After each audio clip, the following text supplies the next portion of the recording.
19th town hall.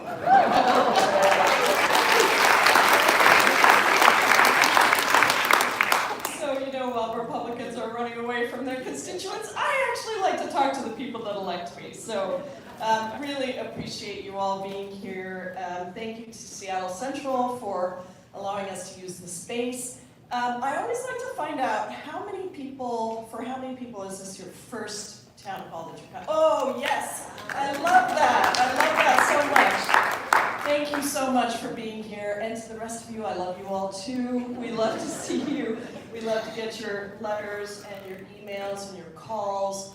And this is just an opportunity. It's one of my favorite things about this job is I get to just talk about what we're doing and listen to you and get to your questions. So I'll give a few opening comments and then we'll go right into your questions, probably for a good hour or so, and we'll try to get as many of you in as possible.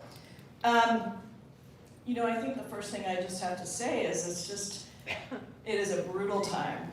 You ask me all the time when you see me in the streets, how are you doing? It's a brutal time. How you're doing is how I'm doing. It is just a very difficult time, and I have to start by talking about Minnesota because what happened in Minnesota with the assassinations of assassination of the one lawmaker, state lawmaker, and her husband, and then attempted assassination of another lawmaker was just a horrific capping of the week. This was a week where we saw Senator Padilla arrested and, not arrested, but handcuffed and pushed to the ground just for asking a question of Secretary Noem. Literally just a question. And there's a lot of falsehoods being pushed around about what happened, but you can watch the raw footage. He just asked a question. The senior senator from California. Before that, of course, my colleague, LaMonica McIver, who also was indicted simply for doing an unannounced inspection of an ICE facility.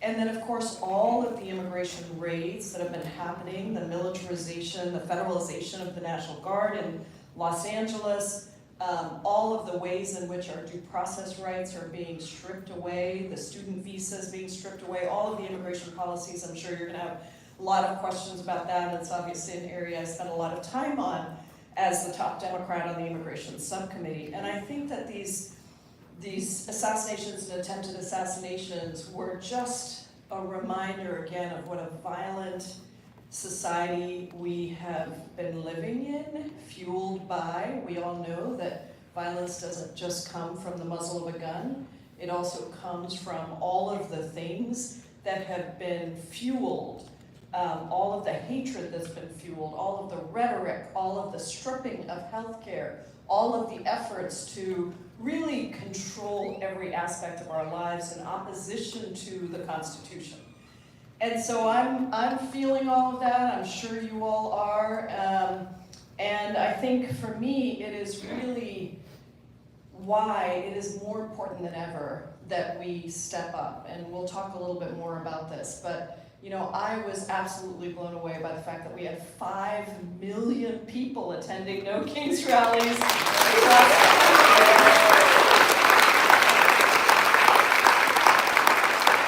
Really remarkable, something like 2,300 rallies and protests across the country. And of course, here in Seattle, we did us proud, 70,000 people in Seattle.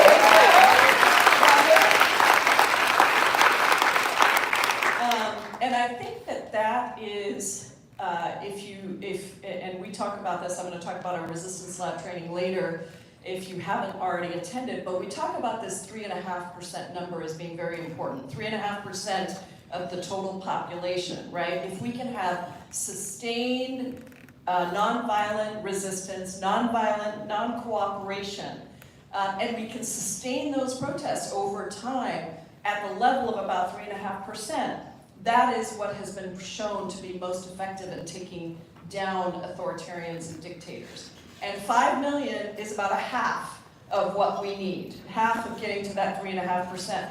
And so we are making enormous progress, and I want you to know that when you come to an event like this, when you go to a rally, when you attend, when you stand up for your immigrant neighbors, when you stand up for your trans neighbors, all of those things that you're doing are actually very important. Please don't think that they're performative. They are actually extremely important. They're all part of building the kind of momentum that we need. I wanted to talk about a few different things, so I'll jump around topics and then we can go to whatever you want to talk about. The first thing is the big bad betrayal bill. Big bad betrayal bill, that's what it is. It is a betrayal of working people and poor people across this country, all to facilitate the largest transfer of wealth from the poorest to the richest. So now, because listen, that thing was done in the middle of the night. It was passed, we were there voting on it all night long. Republicans were saying they didn't even read it, but they voted for it. And there's so many things in it, but I thought I'd mention just a few things. It kicked 16 million Americans off of healthcare. 16 million. So that is between the people that are kicked off of Medicaid. And by the way, in Washington State, we're so well branded with Apple Healthcare, Apple Care, that Apple Health, that people think, I've had some people say to me, no, I'm not on Medicaid, I'm on Apple Health. Apple Health is 60% funded by Medicaid.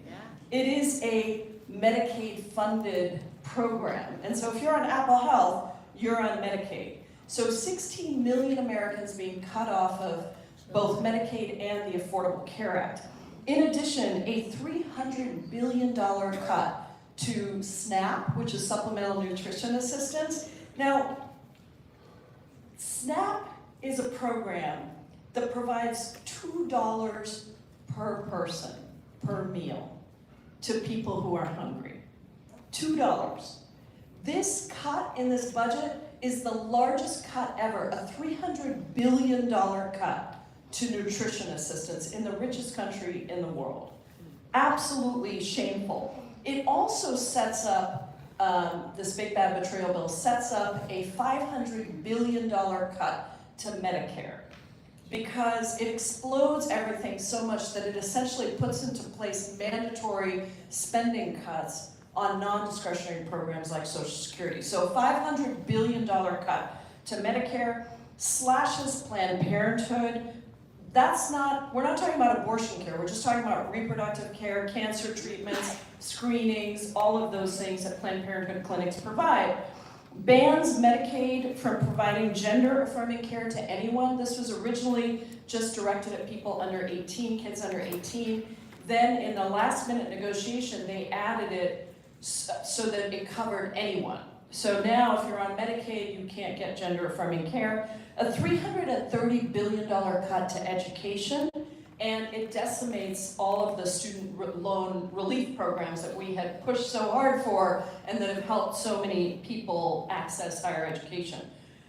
It also raises energy costs and slashes all the funding that we got into the Inflation Reduction Act for tax credits, for energy efficiency and the transition to clean energy economy. So a big issue around climate change here. And then this one, it supercharges, it's not a distraction from what's happening with the raids. I know some people say, the budget, what's happening with the raids is a distraction from the budget. No, the budget actually supercharges what is currently happening. So it quadruples the amount of funding that is going into ICE detention alone. Quadruples it, and the DHS budget is substantially expanded for the mass kidnappings and raids. And what I want to point out here is just one reminder of the conflicts of interest. Remember that Attorney General Pam Bondi is the former lobbyist for the GEO Group, which made a $500,000 donation to the Trump Inaugural Committee, and a GEO subsidiary donated $1.3 million for a super PAC to elect Trump in 2024. Our detention center, the Northwest Detention Center, where I went and did an unannounced inspection and have been going over the many years I've been working on immigration, that is run by the GEO Group. So essentially we're pouring all this money into these private contractors who have made trillions of dollars over the years on detaining people. So it actually doesn't matter if they detain somebody illegally or unconstitutionally because they're making money on it. As long as they can hold that person for some period of time, they are filling the beds and making money. Now this bill also, oh, by the way, Tom Homan, who's the ICE director, was also a paid consultant for GEO. So you can see all the web here. The bill also contains over $1 trillion in Pentagon spending. $1 trillion, first time we're going over $1 trillion. And remember that the Pentagon is the only federal agency that has never passed an audit. It's actually failed 7 audits. Failed 7 audits. So if you want to talk about going after waste, fraud, and abuse, how about going to the Pentagon and cutting out the waste, fraud, and abuse in the Pentagon? Right? And obviously that's not what they're doing. Now it also has a number of policy provisions. This bill was passed using something called the reconciliation process, which I'm not going to get super wonky about, but it basically just means that it's a budget bill. It's supposed to be a budget bill. It's not supposed to have policy in it. But there's a bunch of policy in it that will only come into play in the Senate negotiations. The House, it doesn't actually matter, but in the Senate, it does. So, number 1, it bans states regulating AI. And our insurance commissioner came to talk to me about this because she's worried about how AI is being misused to drive up insurance rates. It's also used in algorithms around rent and all these other ways that AI is being used, including in elections and democracy. So across the board, if states don't have the ability to regulate AI, it's a problem for everybody. It also allows for indefinite detention of immigrant kids. So we have something called the Flores settlement that said you can't indefinitely detain immigrant kids. And the bill takes that settlement out, essentially, and reverses it. And very importantly, it guts federal courts' ability to enforce criminal contempt against government officials. Guess who that is designed for? And here's the impact on democracy. A lot of you have written to me about this provision. It means that if the courts are holding Trump accountable for election fraud, misinformation, all of that, or on any of these things, all these cases that are going to federal judges right now, means that there would be no criminal contempt for any government official. So it's essentially a get out of jail free card for betraying the Constitution, for violating the Constitution and doing illegal acts. Now on taxes, this is a $5 trillion tax break for the wealthiest. That's what it is.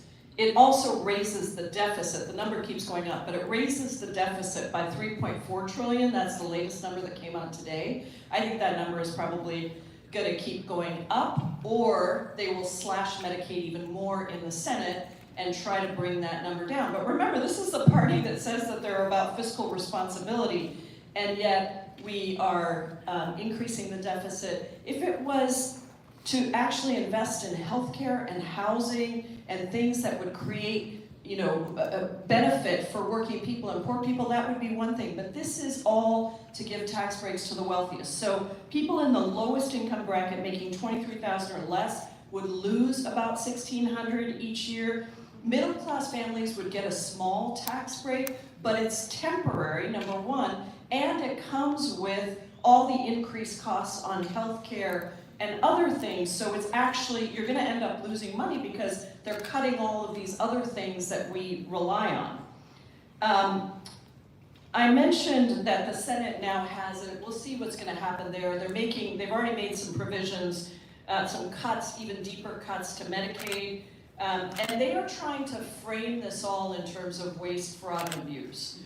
So I just had a conversation with a Republican senator who lives in my apartment building in DC before I left, and I said, how are you cutting Medicaid for your constituents? Like, red states have lots of constituents that depend on Medicaid and SNAP. And he said, oh, we're not cutting it. We're just eliminating waste, fraud, and abuse. We have lots of data that shows that if you can work requirements is cutting Medicaid for people. If you are eligible to work, you're already working. So much data that shows that already. Very little. Of course, there's always a tiny bit of waste, fraud, and abuse. We, of course, are always interested in figuring out legitimate solutions to cut that. But kicking 16 million Americans off of healthcare and slashing SNAP by $300 billion is not about waste, fraud, and abuse. It's about the tax breaks for the billionaires. So we know that everyone is struggling, and I know that that's true here in Seattle. We're here in Capitol Hill. The cost of housing in Seattle is one of the most expensive in the country. An average home now, if you can even think about affording a home, is $900,000. And the rent is just too damn high everywhere in the country. You cannot afford the rent on a minimum wage salary anywhere in the country. And so this is particularly outrageous that this bill is being passed right now when, remember, we were told that inflation was going to be controlled on day one and all these things were going to happen. That is clearly not the case. It feels to me like there's never money for healthcare and education. As a progressive, I'm always told that that's, we can't possibly do that. That's socialist, that's whatever, naive, impossible. But there's always money for the Pentagon. There is always money for these private contractors who are running the immigration detention facilities. There's always money for tax breaks for the wealthiest. So we don't suffer in America from scarcity, we suffer from greed. We suffer from greed.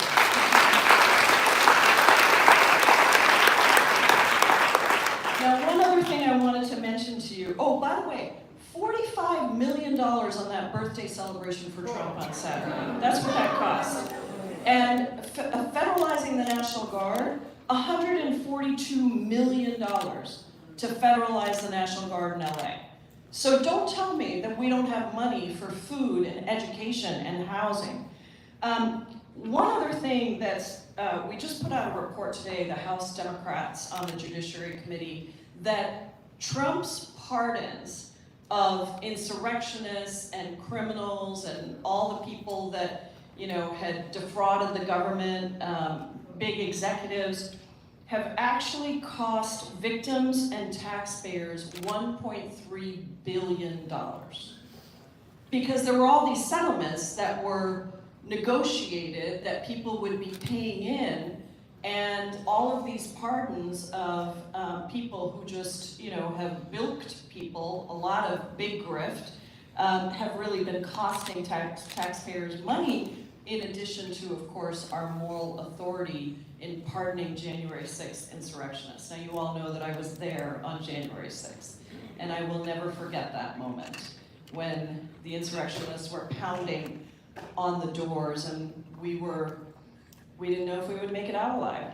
And I think that the fragility of our democracy has never been so clear as it was to me in that moment, and it's why I promise you I'm never going to stop fighting to preserve our democracy and for all of us to have the rights that we believe America to guarantee for all of us. And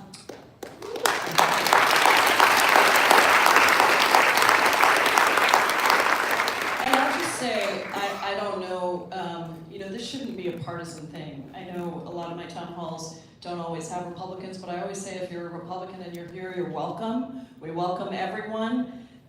This should not be a partisan thing. If insurrectionists attack the United States Capitol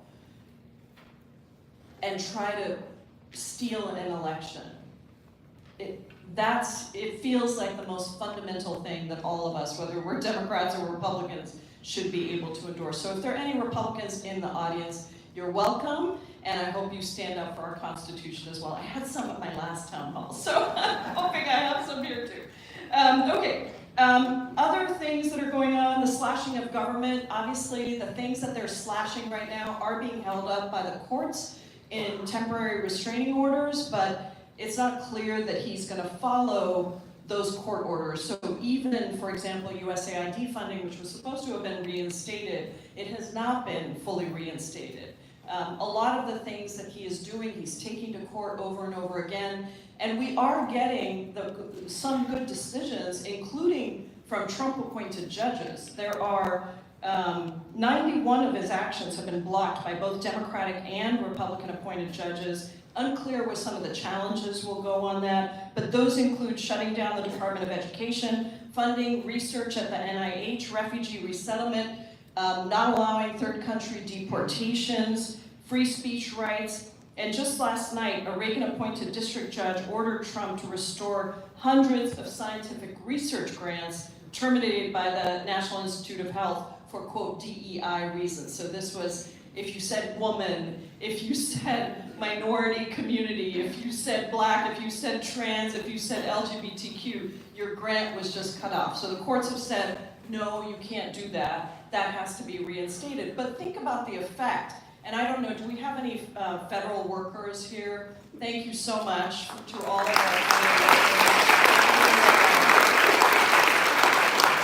I want to appreciate you for all of the work that you've been doing and to say how sorry I am that we are, just slashing and burning through your lives and through your expertise. Because this isn't just about your jobs, which are incredibly important. We want you to keep them. It's about the expertise that people bring in all of these agencies, at NOAA, at NIH, at all of these agencies. We have tremendous expertise that we are just throwing away. And so I am so sorry that you're having to go through what you're going through, and I know the morale. We've been talking with a lot of federal workers, and I know how challenging these times are. I want you to know that we're here for you. On immigration, look, I think there has to be a demon to blame, a villain to blame in this story. And they've decided that they want to blame immigrants and trans kids. Well, immigrants and trans kids didn't raise your rents, billionaires did. Immigrants and trans kids are not responsible for your not being able to buy groceries or make sure you make your payments on prescription drugs. Billionaires and Donald Trump and Republicans who have blocked us are responsible. And so I think we just have to be clear that that's what's happening. But on immigration, this is an area, for those of you who don't know me, I spent a long time starting an immigrant rights organization and leading it here in Seattle before coming to Congress, over a decade. This has been so incredibly painful. We are further back on immigration than I have seen us in the entire couple of decades that I've been working on this issue. And so we are doing everything we can, and I believe that Trump's overreach is going to help us reset the table. Because there is a void on immigration. People want an immigration system that works. Only Congress can do that.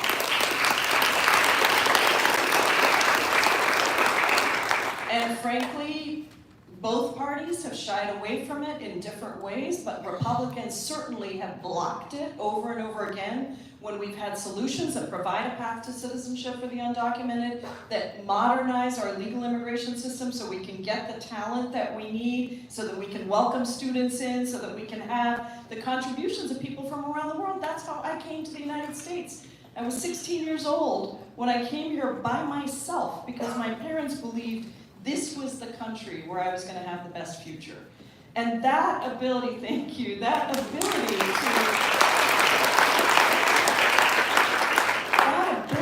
to generate that kind of passion from people around the world who want to come to the United States is an incredible gift for Americans and for those who immigrate. And so yes, we need a working immigration system. The way to do that is not to stop all immigration and all legal pathways. That is what Trump has done over and over again, whether it's refugee resettlement, whether it's the travel ban that was just announced, whether it's taking away student visas simply because of somebody's speech, what they believe. That's a protected right for everybody, by the way. That is not just about people who are here legally. The right to free speech applies to everyone in this country. So it has been horrifying to see, and at the same time, what should give us hope is that as Trump overreaches, as he strips due process rights from people, as he strips free speech rights from people, as he goes after legal residents, people who are here on legal visas, and US citizens, deporting a US citizen child in the middle of cancer treatments. This is resonating for people across this country that is wrong. And people are saying, no, you lied to us. You said you were going after the worst of the worst. You are going after people on legal visas, no criminal histories. And if you can do it to them, guess what? You can do it to any one of us. So I think we have to keep up the push on this. And so as the top Democrat on the Immigration Subcommittee, I've been holding we just started these shadow hearings. We're not allowed to hold hearings if we're not in control of the House. But I did convince the chairman, Jim Jordan, to give me a room so that I can hold a hearing. That's not a given thing, by the way.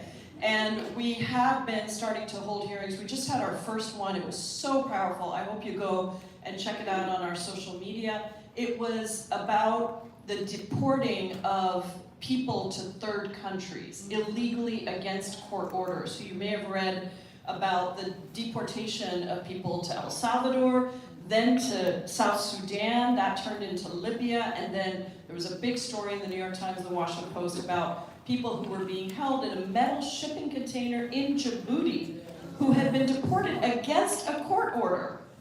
That is not legal, what they did. And so it is pretty horrific. That was our first hearing. We're going to do another one on free speech and the students that are being picked up around speech. And we're also doing field hearings. So we're going to Georgia, going to Spokane actually coming up, and going to some other places, Nebraska, etc.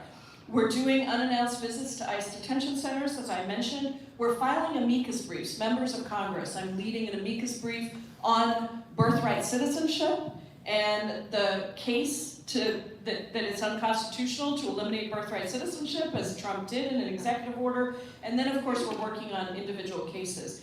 Thanks to all of the work that you all and people across the country have been doing, Mahmoud Khalil is freed. Rumeysa Oscar is freed. And we're continuing to work on others, including people like Maximo Londonio in the Northwest Detention Center as well. And the polling is changing.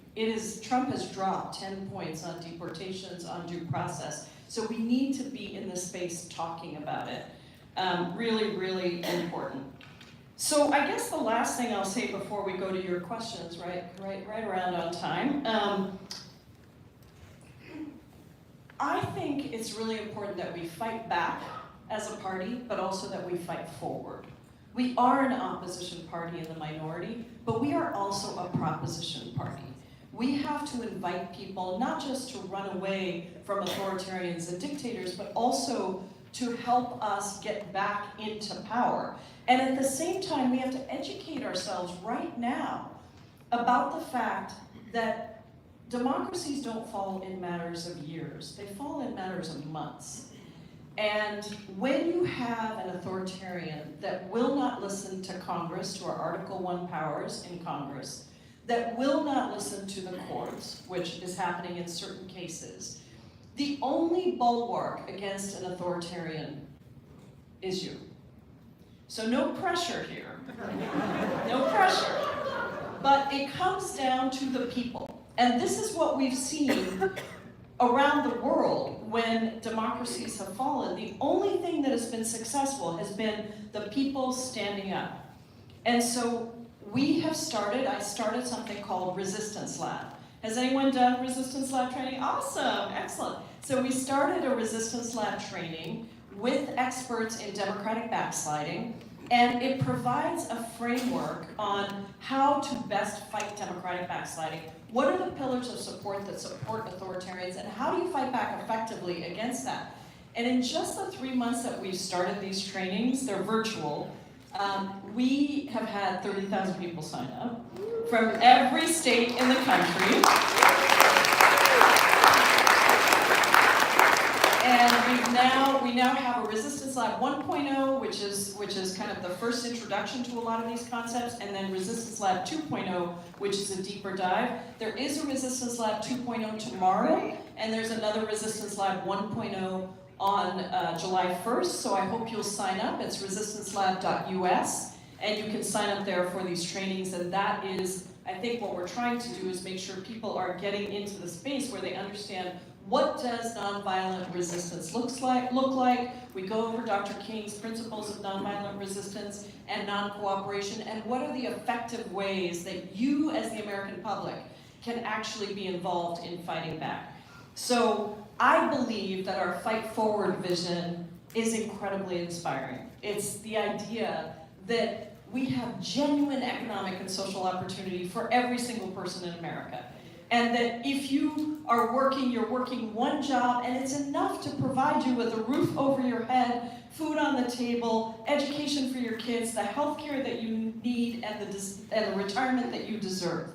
It is the idea that our votes actually matter, that our democracy is not bought by big money. It is the idea that you and I are the power that drive the country. The power doesn't flow from the top, it flows from the bottom up. And that's the vision that I'm fighting forward with, and I'm so glad to be in it with you. Thank you all so much.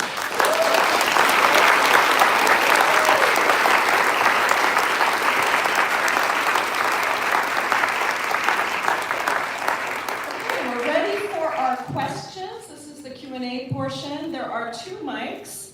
On either side. Here's the deal. We've done 119 town halls. So here's what I figured out works. Our staff holds the mic, okay? And you get, what do we, 1 minute. You get 1 minute for your question or your comment, and I will try to answer it as quickly as possible, and we will try to get as many people as possible. By the way, before we get started with questions, please know that our office is here to serve you on any issue with a federal agency that you may have. Our team is amazing. We have gotten so much money back for people. We've helped you navigate different pieces. Please give them a round of applause.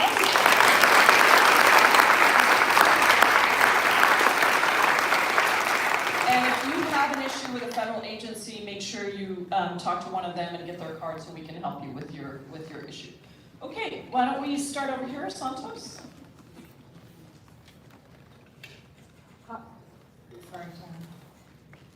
Hi, my name is Nancy Connolly. My question is about HR 4, the rescission package, which passed last week. As I understand it, this bill in effect makes legal all the illegal impoundment that the president has done over the last year, which will result in cuts being codified that affect infrastructure like water and sewer, SNAP, foreign aid, which affects our farmers. My question is, do constituents in Republican districts know that their representatives just voted to cut all that? And are there Republican representatives who would change their minds if their constituents knew that? And finally, what does it matter about this big, horrible bill if he's just going to rescind it? Yeah, no, great question. So Nancy's asking about the rescissions package, and what a rescissions package is basically the president sends over a request that says, I want to go back on my word. We just agreed to a bunch of funding in March. Republicans just agreed to this funding in March. And now Trump is saying, and the reason he's saying this is really important, it's because he's been stalled in the courts with trying to slash all this stuff, right? He's been trying to unilaterally do it and say that it's legal. Well, it's not legal. It's unconstitutional. Because guess what? Congress has Article 1 powers. That means we authorize and appropriate funds according to the Constitution. So that is why he suddenly realized, oh, I'm just going to ask my minions in Congress to rescind the things that they just agreed to 3 months ago. So the rescissions package comes to Congress from the president.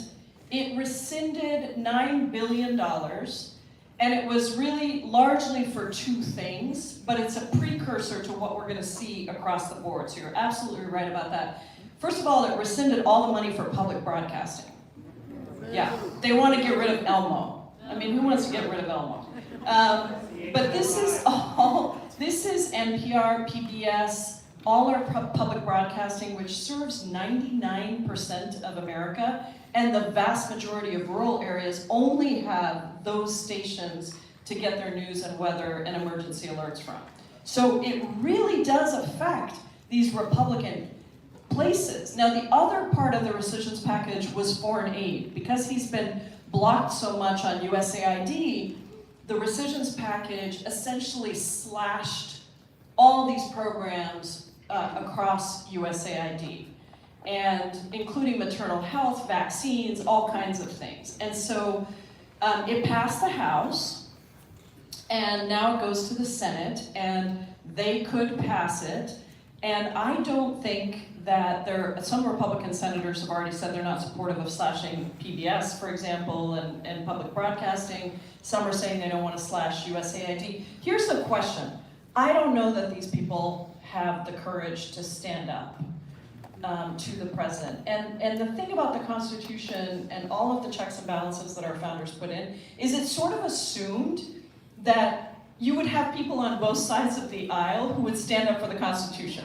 That was like a fundamental assumption, because all the checks and balances are built on the idea that there will always be people of both sides who are going to put the Constitution first and the interests of the American people first and their own political interests last. That is clearly not the case here. So we have to make sure that, number one, that people in those districts across the country know what's happening. And you know the big bad betrayal bill is underwater, 2-1. I mean, Americans do not like that, including Republicans and independents. And we need to do the same with the rescissions package, because it is their end run around the courts. If they can get Congress to say, we're gonna slash this money, then they don't need to, then that's all they need. And so it's a really big issue, and I think we need to ramp up the pressure on Republican states now, because it's already passed the House. So any Republican senators should be hearing from their constituents. And a lot of times people say, what can I do? You do everything I want you to do, or maybe 99% of what you want me to do. Think about the people that you know in Republican states. Make a list of 10 and call those people and ask them to call in. Ask them to call their senators. That's really, really important. But thank you for the question. We're gonna get a lot more of these rescission packages on other things. And again, remember, it's just going back on your word. That's what it is. They agreed to it, we all made an agreement, now they're going back on their word. My name is Beth, and I want to return to something that hasn't been getting a whole lot of attention, but when Musk came in and got all those little minions getting their little octopus into all the federal agencies, how much information is being disappeared, what kind of damage is being done, how is it being tracked, and I want those little shits prosecuted.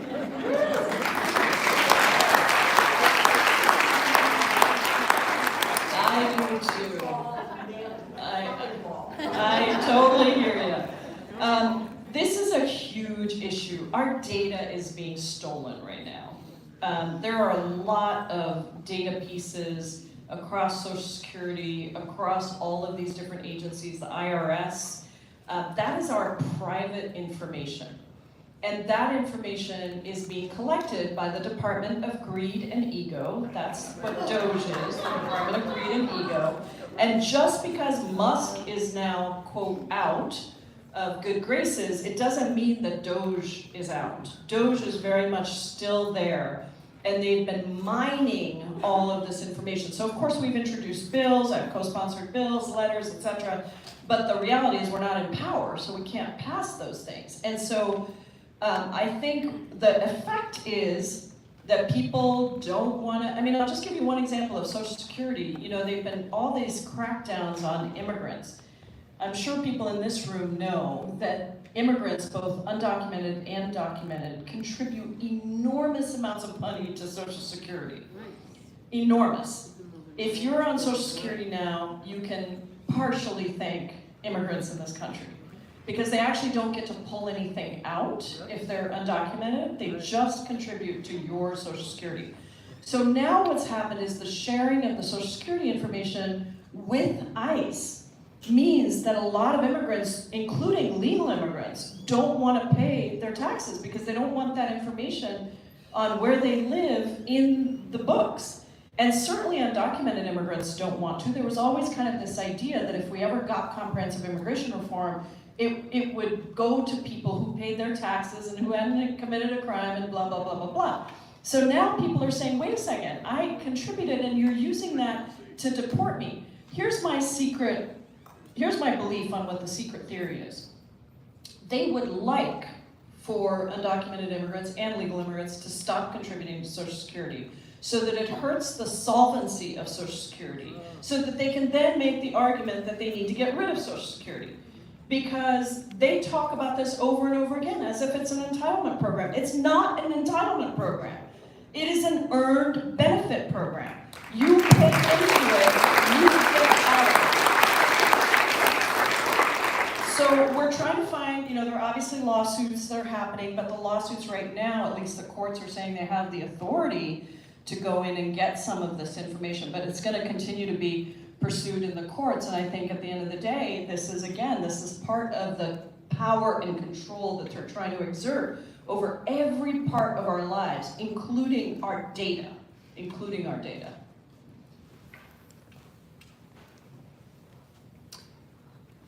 Thank you, Congresswoman Jayapal. And a quick aside, my first Social Security payment just arrived in my bank account today. Great, congratulations! The best program in America. I hope it keeps coming. Yeah. I just want to give you a great big shout out for your Resistance Lab trainings, 1.0 and 2.0. Took them both, super helpful. We started a local neighborhood group with your training informing our actions. We're up to about 50 people now. It's really been helpful. I can't thank you enough for that. But from the events of last week, I'm wondering about the need for a 3.0. I'm seeing any excuse to call out the National Guard, the Marines, the Army, and what do we do if that happens here peacefully? How do we effectively resist that? I think we need the next step. No, what a great, I didn't even pay you for saying that, but thank you. Take the Resistance Lab training, it's really awesome. And we've just seen so many, and if you were at the rally, both Jacob Kadali was a Resistance Lab trainee, or he took the training, and the federal workers, that whole idea for the pledge of the federal workers on Saturday came from Resistance Lab. So we're just thrilled that people like you and are just spawning an even bigger and bigger movement. Yes, there's a need for a 3.0. Here's the thing, I think, you tell me if I'm right. I've said this in the training, so you've probably heard this, but I'll say it for the crowd here. I think we got complacent about democracy in America. We thought, and I include myself in this, that it was strong, that we had checks and balances, that it was gonna survive, no problem, and we didn't really need to do anything. Yeah, we needed to go vote, but even that, it'll all be the same. No, we have to be engaged. And in order to do that, we have to understand the framework of how dictators actually keep their power and how we go after that. And you don't go for the person at the top, you go for the pillars of support that enable them to do what they're doing. And we have to increase our ability to tolerate risk, to take risk.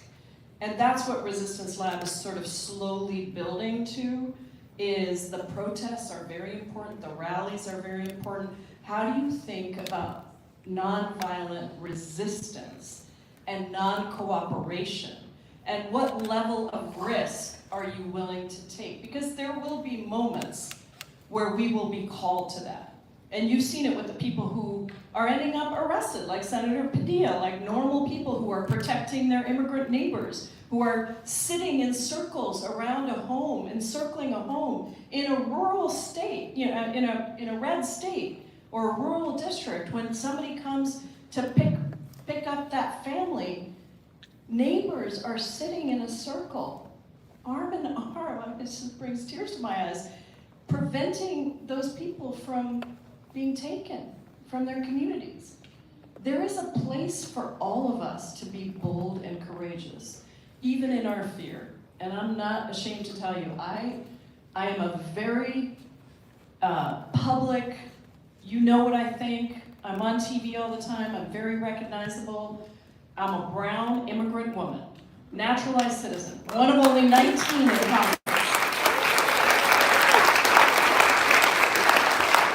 And so yeah, I have fear, but courage is acting despite your fear, not when you don't have fear. And so Resistance Lab 3.0, I don't know exactly what it'll be, but we are planning those, and we're also planning some Resistance Lab sort of discussions that may not be a training, but a way to bring in some experts who have done this work. And I do want to make sure we're all trained in nonviolent resistance, because they are arresting people for all kinds of things. And if you think back to Selma, Alabama, and you think back to moments in our country and around the world, what is true is that the contrast of the violence and the brutality to the peaceful resistance and the core moral strength of resistors, that's what turned the tide. And so I want us all to be prepared. So stay tuned, we will have more, and each one, by the way, we have people who come back and take them, because you can take a training and then you can host, as the gentleman was saying, you can host a house party and bring 50 more people, and then, you know, expand the group in that way. So we'll have more, and it'll dive deeper into now how do you think about that risk to yourself, what training do you need, and how do you get there? Hello, Lori Walls. We've worked together, introvert. I want to thank you for the gift of representing me, and having a representative in Congress that actually represents what I believe. I just want to describe what it's like in immigration court right now with ICE arresting people. It's terrible to be in deportation proceedings. I have clients who have hearings, I have a hearing on Friday. I have a client who we spent hundreds of hours, expert witness lined up, briefing done, he shows up for his hearing, the government attorney moves to dismiss, and the judge says, oh, I can't do anything if they don't want to prosecute. This guy who gave me permission to talk about his case had 2 fingers cut off by the gang in Mexico as a warning to his father because they wanted the family's land. So we filed a family-based asylum claim, prepared the whole thing, showed up in court, and the government moves to dismiss, and the judge rolls over, in spite of objections. It's happening all the time in immigration court. Thank you so much. First of all, let's give a round of applause for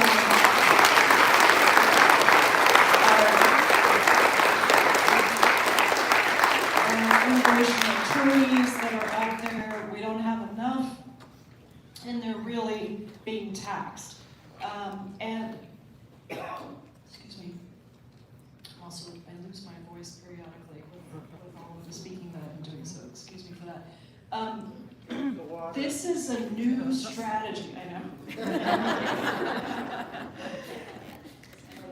This is a new strategy that she mentioned, which is that what the government is doing is they're moving to dismiss immigration cases after the government is moving to dismiss immigration cases after the person shows up for their hearing. So now they're here in court. They've gone through the process. They've done everything that they were asked to do. They're showing up for their hearing. The government shows up and says, we're moving to dismiss, which then means that that case is no longer valid, which now means that they're deportable. And they're picking them up right there. And so that's how they are deporting all these people who have been in legal proceedings this whole time. People show up thinking, finally, I'm going to get my day in court. I'm going to be able to say, I prepared the case, as you said, and then they're just dismissing the cases. And it's the new way of being able to get an expedited removal, a quick deportation of those individuals. They are also going after people who are legal permanent residents or have legal status who had a crime that they committed. This is the case of Maximo in Londino, who's now in the detention center, who I went to visit. He committed a crime. He's Filipino, he's legal permanent resident, married to a U.S. citizen, has U.S. citizen children. He committed a crime when he was 19. He did his time, he's now 42. Nothing has happened in that period. And they arrested him for the crime that he committed when he was 19, even though he did his time. So they are using every means possible to go after people. And that includes some US citizens. We know of at least 4, but I'm sure there are many more. I would love to have that story so that I can share it and figure out if there's anything at all that we can do to highlight that. So please do be in touch with us. But it is a terrible, terrible thing. And you may have seen that Brad Lander was just arrested this morning. He was accompanying somebody to his, I think it was an asylum hearing, but I'm not sure. And they came to get him at his court hearing, similarly. And Brad was asking Brad is a mayoral candidate in New York City. He's the comptroller of New York City. That's who he is. And they arrested him because he was asking them for the judicial warrant to be able to arrest this guy, and they took him away from him, and I think he's either in detention or deported. So this is really, it is happening all over, and they are using every possible authority that they have to get people of every legal status. But I'm grateful to the immigration attorneys and those that are fighting these cases. Hi, Senator, Congresswoman Jayapal. We have watched in horror as the Palestinians have been slaughtered by a psychotic entity for over a year and a half. Clearly a genocide, one that we are funding. And our cowardly leaders and lawmakers are allowing and funding this. How do you prioritize your political entanglements over this? How do you not call out your fellow lawmakers in Congress on the daily using your platform to stop the madness? How do you vote for more weapons to be sent to this Zionist regime while they murder and starve a population? You could risk your career, you could take on AIPAC. I do, and they have taken me on. I just introduced resolutions of disapproval on all the weapons sales to Israel. I'm actually one of the people, there's only about 14 of us, 20 of us that regularly do this. We just introduced a bill. I was a co-lead with Delia Ramirez and some others called Block the Bombs. We should not be paying for these bombs to go over. This is US taxpayer dollars. And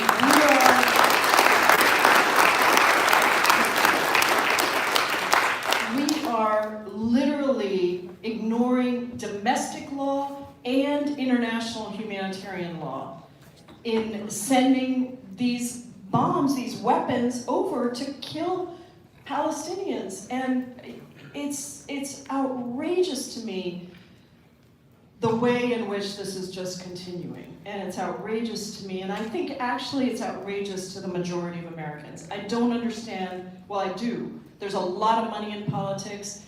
Many of these people have, they tried to take me out last cycle. They have already done a poll to try and take me out. I believe that I have a strong support here in this district. And I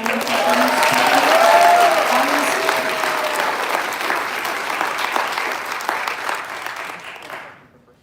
My name is Maren. Thank you so much for everything you've done fighting back against things, and please continue to stand up for Palestine. This is, I guess, as much for you as it is for everyone in this room. I'm speaking as a 22-year-old, and you've always been a climate champion, but the speed that we're moving at is not fast enough. Scientists continue to move the deadline we have to continue to lower our emissions closer and closer. They recently published a study that we have less than 2 years to completely tank our emissions. Otherwise, the run-on effects and tipping points of climate change will continue to be until they are out of control of humans, and humanity on this planet is at risk. The unfortunate truth is we're not doing enough. And all of us here in this room need to move forward on taking action for climate change. And that's not just phasing out gas-powered cars or the things like that. We have to reimagine the way that we live in society. So I know that you're tackling all these other large problems right now, but I also want to know, how are you continuing to not lose sight of climate change even as you continue to fight all of these other battles? Yeah, no, so important, and thank you so much, and thank you to your generation. for just continuing to lift this up over and over again. And so we are, I feel like we got a little shot in the arm when we passed the Inflation Reduction Act because it was the largest investment ever in taking on climate change, and it was the Progressive Caucus, which I was leading, the leader of, that really pushed to make that happen. But it wasn't enough even then. I mean, it was a huge investment, don't get me wrong. It was the most we've ever done. There was some hope that we were also fueling other countries around the world in taking this on, but we are late to the game already. And so now what we're running into is now we're continuing to drill on public lands. We're not moving away from fossil fuels. We're moving back towards fossil fuels. We're taking away all the incentives to manufacture clean energy in this country. And I think you're right that at the end of the day, this is like healthcare too. You know, everything's being destroyed. We need to rebuild it with a different vision. Because even with healthcare, with climate change, with just about any of these things, they're destroying what little we have, and it already was too little.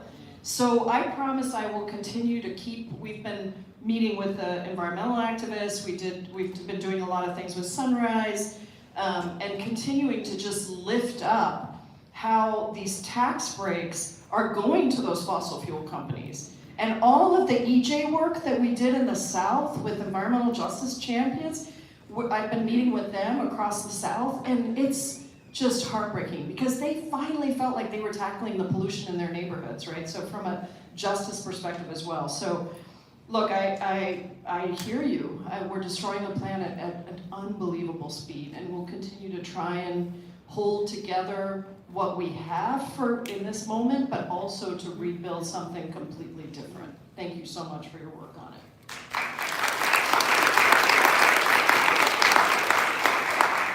Hi, my name is Sherry. I noticed today that two state California legislators had introduced a measure to have law enforcement wear uniforms, to have name tags, to have badges. I can't believe that we have to have legislation in the United States of America to codify that. I can't believe that that's not just the standard best practice for law enforcement. So my concern is about the masked ICE agents, and that is completely unacceptable. If it's a righteous bust, then you should have no trouble identifying who you are as an officer and your badge, your ID, etc. It's out in public. So anyway, I'm wondering if on a federal level that there can be similar measure introduced for what it's worth. Yeah. And by the way, I have that song on my old Buffalo Springfield song on my playlist, nonstop. But yes. Yeah, thank you so much. I will look at the bill from California and just see what we could do at a federal level. If anybody saw me questioning Marco Rubio, this was part of what I was really challenging him on. It was around Mesa Osterk and why he was snatching and disappearing students in that particular case. And then I asked him about this, and we'll see if we can find the clip and send it to you. You can search our social media. I said, why are these people masked? Why are you sending masked men to snatch people off the streets? And he said, I don't do the snatching, which was quite something. But he said, because we're afraid, the agents are afraid of what they're gonna do. I said, we have agents, HSI is the branch that they're sending out for a lot of this, Homeland Security investigations. They go after the worst criminals, right? Like they go after the criminal gangs, they go after people who are really armed and dangerous, and they don't wear masks for those. So are you really telling me that you're afraid of a student who just disagrees with your view, or the folks that are on the streets? Why are these masks happening? So I will definitely look at that. I questioned him. I would urge you to go look at that clip. He was super shifty. He didn't like being questioned, but I believe I held him to answer. Look, they don't want people to know who they are and what they're doing. They don't want that. And so we will continue, and one of our first Know Your Rights things is get the badge, get the name, find out if you're, if you're stopped, make sure you find out, and just really record anything that you see, because it's super important. Thank you. Hi, Congresswoman. My name is Griffin. I just want to say this is my first town hall. I'm very pleased to hear everything you've been doing. It's a nice change from New Hampshire. The senators there are pretty disappointing, so I'm glad to hear it. Keep up the good work. My question is basically, it seems like Democratic leadership, something that top, Chuck Schumer, Hakeem Jeffries are kind of capitulating and sort of putting their hands up to Trump. I'm thinking of that March bill where Chuck Schumer actually ended up voting for, I believe that budget reconciliation bill. And so my question to you is, how can we get younger, more progressive members of the Democratic Party into leadership? I think it's time for a change. And the only cause Yeah, totally.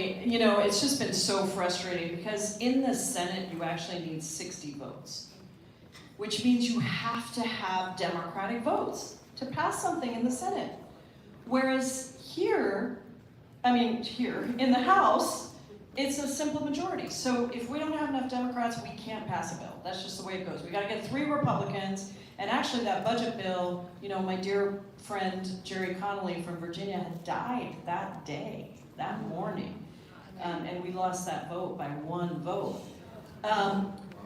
This is the conversation we are having everywhere. I have always believed that people should not serve for 30 years. I just don't, I think it's not. I support term limits. I support term limits for chairmanships at a minimum, because you need to build the bench and you need to have fresh energy coming in. And I will just say there's a big difference between the Senate and the House. And I think people paint all Democrats with the same brush because of what's happening in the Senate, because they consistently passed all the nominations. They needed 60 votes for that. They didn't need to do that. And then that bill, we held every Democrat, except for 1, voted against that bill. We set it up for the Senate so they could vote against it, but unfortunately, we had the leader who believed that that was the right thing to do. So very frustrating for us. I would just say, don't conflate the House and the Senate, because the House, here's the thing about the House, we have to run every 2 years. We do town halls with our constituents. Now we have, Patty's been terrific, and she led the opposition. Patty Murray led the opposition to that bill in the Senate. So I'm not knocking our Democratic senators, but I'm just saying I think it's important that we invest as a party in bringing forward new leadership. We should not be here forever. That is not my goal. Plus, I love my family. At some point, I'd like to spend some time with them. But, I just think that is starting to change. And actually, 60% of the House, because we have elections every 2 years, 60% of the House, I believe this number is right, has come in the last 6 years. So it's either 6 years or 6 terms. Anyway, it's substantial. And so we do have a much younger House, but we still have people who have been around for a really, really, really long time. And they should get to enjoy their lives.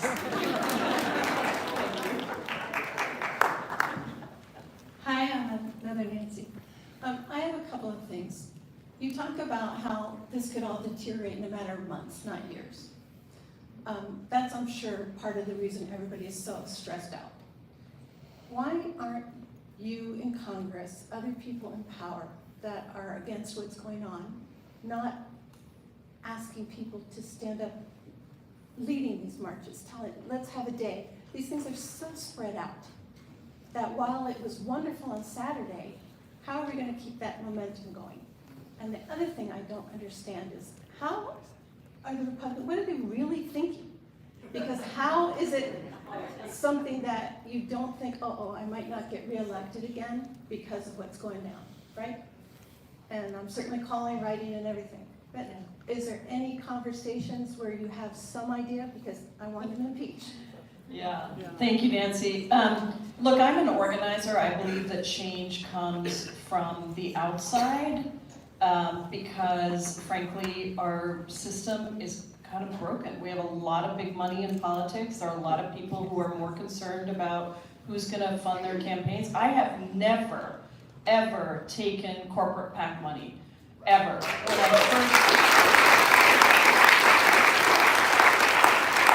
When I first ran for Congress, I think I was one of only 3 or 4 members of Congress that didn't take corporate PAC money. Now we have about 60. But there's a lot of money in politics, and it's ridiculous. And so I think what happens is that, you know, to your second question, I think that a lot of these Republicans are doing it for the lobbyists that are outside. Or they don't come to my office because they know I don't take corporate PAC money. I'm not gonna. And I'm not saying that everyone who takes it is just doing what they want, but why even have that out there, that your loyalties may be divided by who, and there are a lot of people who do take corporate PAC money and do exactly what those lobbyists say. By the way, I'm working on a bipartisan bill to ban stock trading for members of Congress.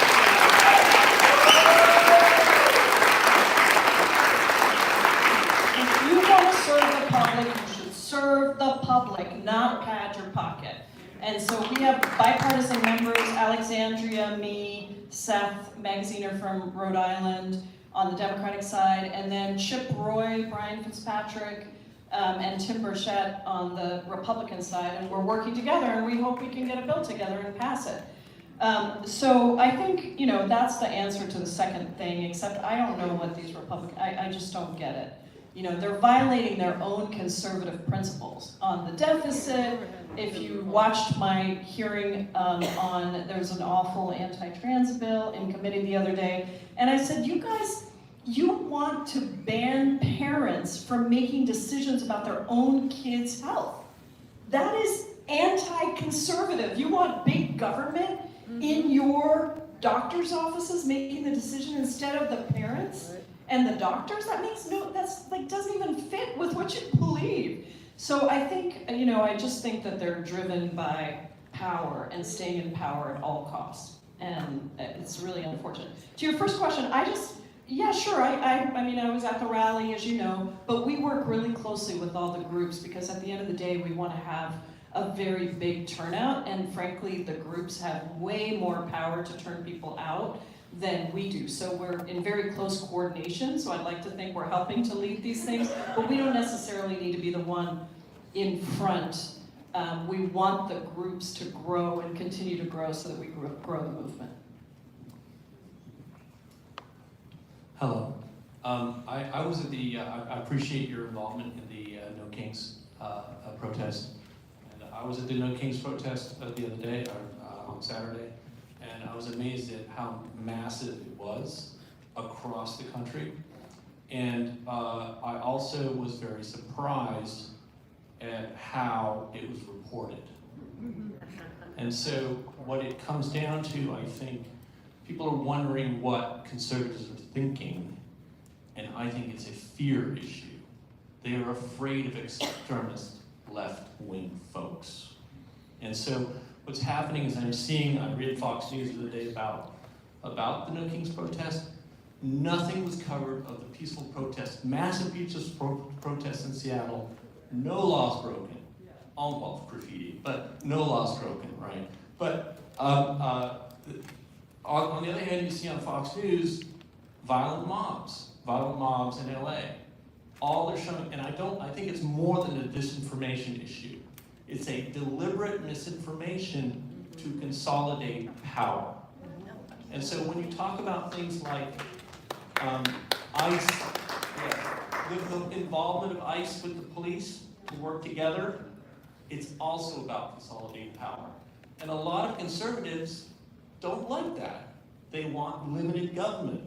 Limited government is about the ability for us to police ourselves, not to have the federal FBI come in and tell us how to police ourselves, right? So yeah, no, I think that's what I've been saying, right? This is all about control of power, and even when I was talking about the trans bill, they're not consistent with what they want, and at the end of the day, there's no there's no, there's so much hypocrisy about what they're espousing and what they're covering. On the media stations, anyone who watches Fox News and thinks you're gonna get balanced coverage, I don't even know that I get balanced coverage on CNN anymore.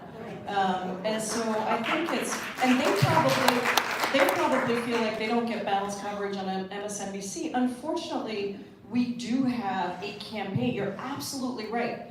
They have a campaign of disinformation. They are actually trying to increase fear of others, specifically left-wing radical extremists, all of which I've been called. And they, in committee, they keep bringing up Seattle as this example of lawlessness, you know. And then they'll come up to me afterwards, some of them, and say, oh, you know, my daughter lives in Seattle. She really loves it. So, I'm just telling you, like, this is what's happening. And yes, it's so hard for those of us who would like to be logical about this, because there's no logic other than what you said, which is it is about control and power. So I just think that is true. That's what we're dealing with. Oh, thank you for having this town meeting. My biggest concern right now is President Trump joining Israel in their war of choice on Iran. And actually, this is you might note, if people actually look at different media though, they might note that some of the MAGA types are beginning to realize that maybe Trump meant Israel first when he was saying America first.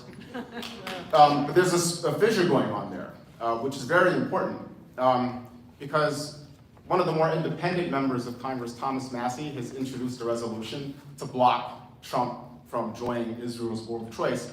I was gonna ask you if you would join with him, but apparently in his latest tweet, he said you already did. I did. I was one of the first, because we have a small group of us, Rokana, me, a few others, and then Massey, and a few others that we've worked with over the years on war powers. Look, this is a congressional authority, so what the gentleman is saying is really important.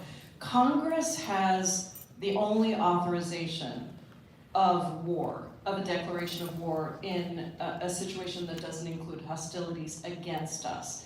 Clearly, what's happening, Iran has not attacked us. There is no reason for us for them to be able to claim that they have the authority to go to war. And this has been going on since September 11th, because a lot of wars by both sides, this is both Democratic presidents and Republican presidents, have used the authorization of use of military force after September 11th to justify going into wars in other countries. And so it's not just a Republican thing, Democrats have done it as well. And there is a small group of us, Democrats and Republicans, who are saying that's not right. We should have individual authorizations of use of military force. That one that was passed after 9/11 was way too broad, and it shouldn't be used for what's happening. And so yes, Massey is remarkably consistent. I will say that for Thomas Massey. There are a lot of things we disagree on, but he's actually consistent about his principles. And so he has been, and believe it or not, Tulsi Gabbard used to be in this crowd, but you know, where we don't believe that war should be authorized by the president. It has to be authorized by Congress. So I am on the War Powers Resolution that we introduced, saying that America cannot go to war and send troops to help in this battle against Iran, not because we don't think we have concerns about Iran getting nuclear weapons. Of course we do. That's why we had the JCPOA. That's why we had the agreement that had nuclear weapons inspections to make sure that Iran didn't get a weapon. And by the way, Tulsi Gabbard just testified 3 months ago before Congress that Iran is a year away from a nuclear weapon. So this is not an imminent threat.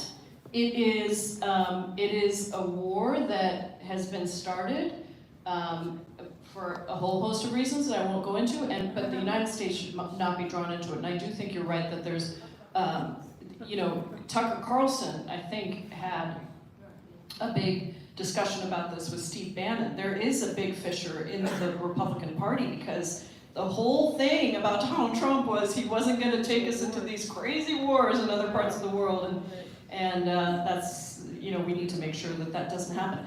I don't agree with just about anything that the guy has done, but he was starting to renegotiate a new deal with the Iranian government around nuclear weapons. That is what should continue to happen, is we should be negotiating another agreement with Iran and not going to war.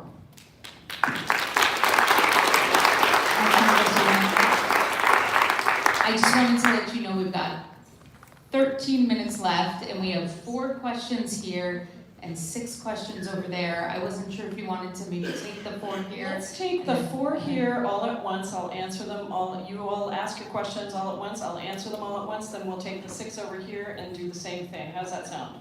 And I'll try to be shorter in my answers. Okay. I'll go quick. My name is Seth. Thank you for your time and service. This is more about the economy. 17 years ago, I lost my job during the first recession here for my lifetime. And I was able to start my own business doing product design and manufacturing in Soho. Now, with tariffs and all the things we're up against globally in an economy, it's impacting my ability to hire people and create jobs here and also fulfill projects for retailers. We have contracts that are 30 days, 60 days out, and we can't change our prices all the time. What advice would you give to business owners and manufacturers who are trying to create meaningful jobs with social works programs in the city who are struggling to do that now? And is there SBA programs that we can take advantage of or anything like that that you might know of or recommend as well too?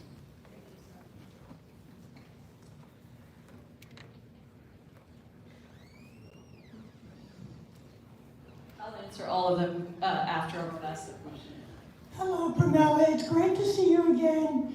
I want to first say thank you for accepting me as an intersex person and being willing to be a voice.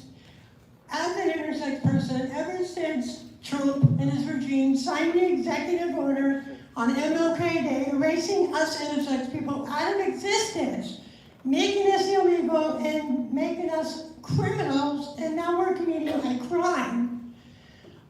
And what are you prepared to do to keep us intersex folks from being erased, eradicated, and sent to concentration camps?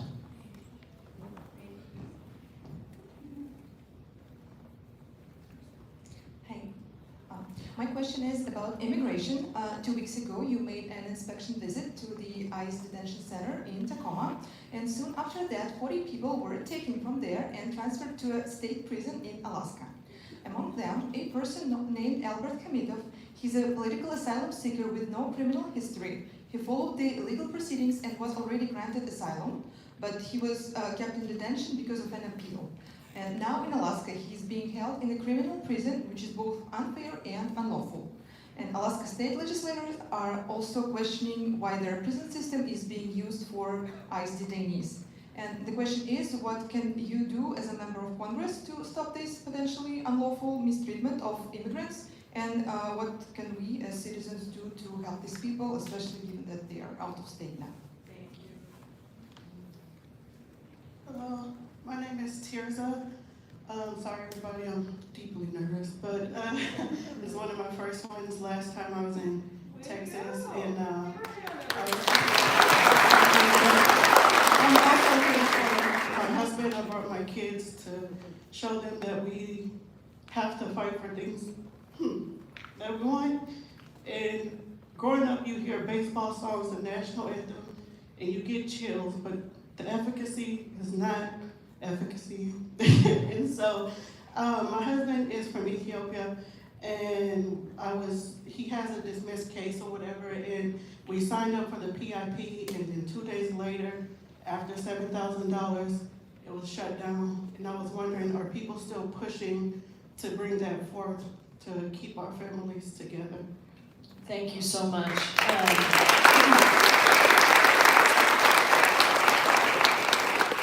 So let me answer the last two first.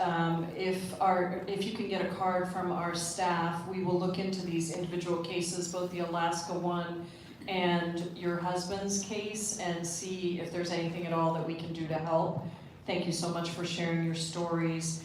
On the Alaska question, where are you? There you are, yeah. So, we will do what we can in our office. You also asked, what can I do and what can you do? And I will just say that Remeza Öztürk, Mahmoud Khalil, all these people were released in part because there was huge public pressure. And it is very hard when they're taken away. They were taken to Louisiana. Now it appears that they're taking people to Alaska.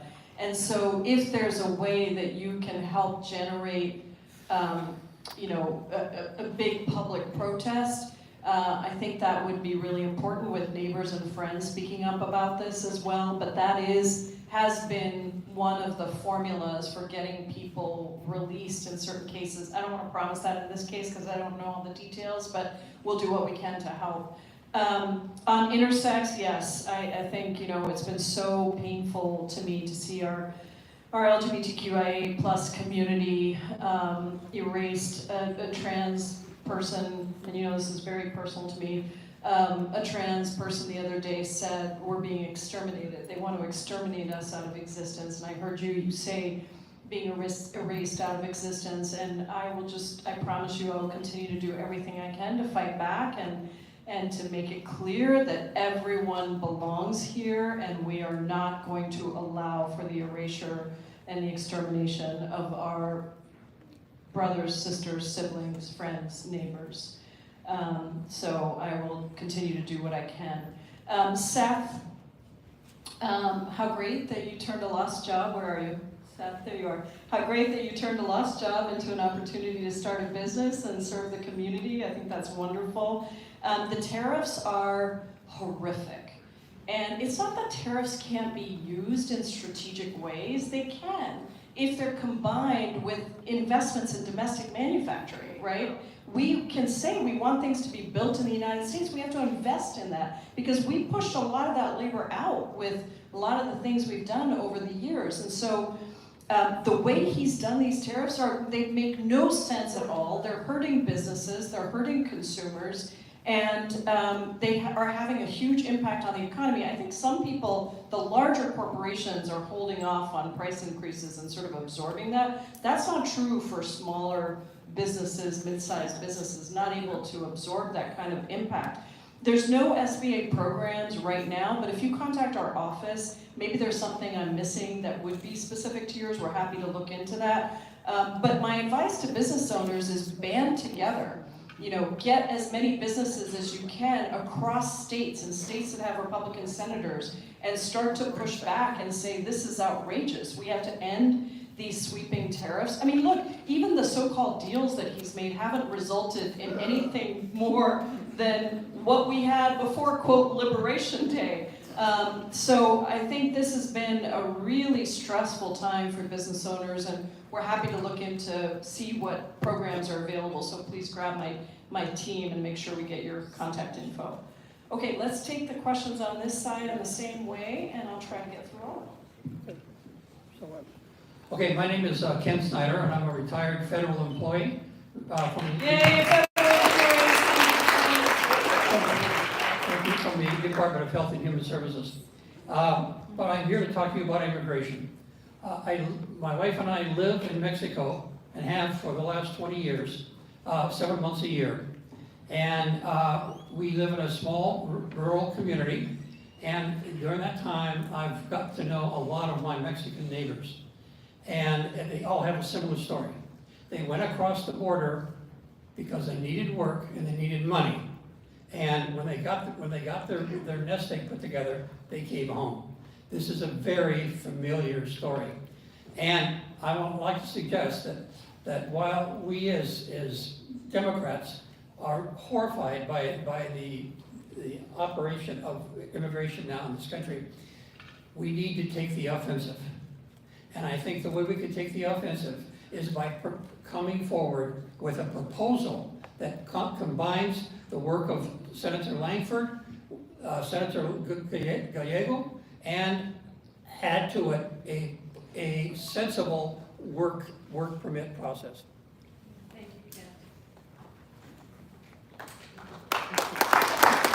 This is also my first town hall. It's taken the horror in the executive department to bring me here at a slightly older age than the other gentleman who talked earlier.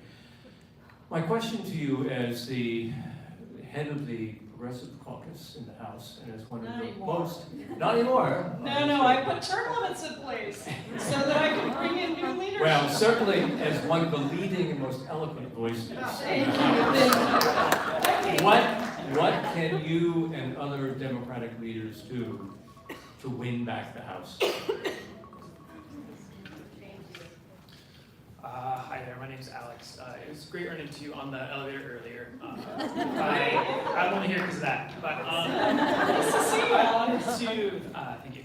I wanted to continue what I think one of the other folks on the other side was asking earlier regarding disinformation and like all of this like active stuff here. Like, what can we do to combat this like now and in the future? Because it's only going to get worse, right? Yeah, basically that. Thank you, Alex. I'm glad you made it. Good evening, Representative Jayapal. Thank you so much for your support of the Falun Gong Protection Act. This means a great deal in supporting us to stop the live open harvesting, this evil persecution of Falun Gong practitioners conducted by the Chinese Communist Party and expose the ongoing persecution. So we local practitioners have been collecting signatures to help this bill advance in the Senate. We need your support to urge our senators to co-sponsor this life-saving bill. So my question is there a member at your district office that we can reach out to regarding to foreign policy?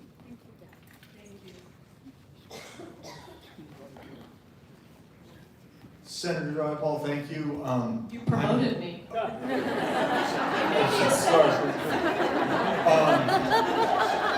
I'm here more to call us out rather than to, we made a huge mistake during the Biden administration. We passed all this legislation, we did nothing. Now what are we gonna do in 2028, 2026? What are the pillars we're standing on? We're all here grousing and bitching about what's happening, and nobody is saying, here's the things we're gonna do. We're gonna age gate so people can't be in Congress for too long. We're gonna raise Social Security so that everybody pays Social Security no matter how much money you make and there's no cap on Social Security payments to help with America and get rid of the sludge and make it easier. We don't hear that, we're not gonna get anybody back in our party. Thank you. And I have to go pick up my kid.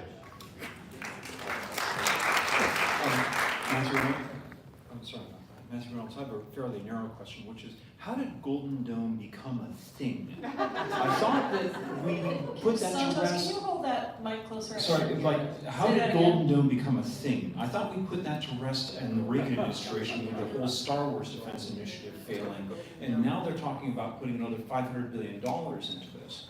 And most people who know about engineering and complex systems know it is just not going to work. I missed the Golden Dome. Golden Dome. Golden Dome. The whole anti-ballistic missile system. No, I just couldn't hear what you were saying. Sorry about that. It's a big payoff. Okay, one more? Yeah, I was wondering, is there a movement by progressives in Congress to stop the proliferation of nuclear weapons, and why is Israel the only country in the Middle East that gets to have them?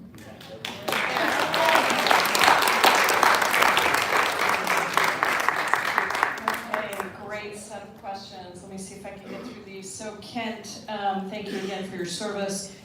You're talking about circular migration, which is just really, really important. A lot of people don't know that before we started to build up all the border walls and all the stuff on the border to stop people from going out, it meant that people didn't return home. We used to have a system where people would come in, just like you said, and work for some period of time, and then go back, because not everybody wants to come to America and stay, believe it or not. But people do want to take care of their families. And so all of the walls that we've built have created a a situation where people can't go. And if you talk to the growers in Eastern Washington, they will talk about this phenomenon too, that they used to see a lot more transitory migration.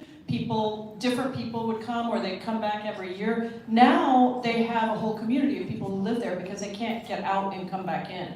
So I think that what we have been saying is, let's have a proposal that has lots of legal pathways for people to be able to come here and work, to be able to get their visas, to be able to be with their families. And yes, we do have to take care of the long-term undocumented. I think it is unfair that people have been living for decades, in some cases, here in the United States, doing the work we were asking them to do, and they're living in the shadows. And so many of them, I think it's only fair that a US citizen who's married to somebody who's undocumented should be able to get them documented. Yes. We should be able to live with our families.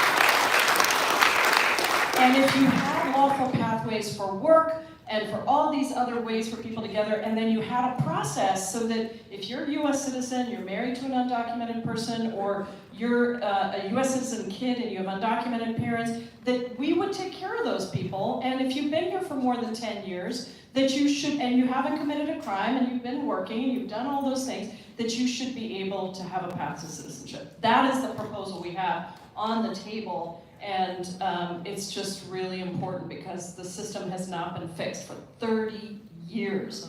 We are still operating with the numbers of visas that we had 30 years ago, which makes absolutely no sense.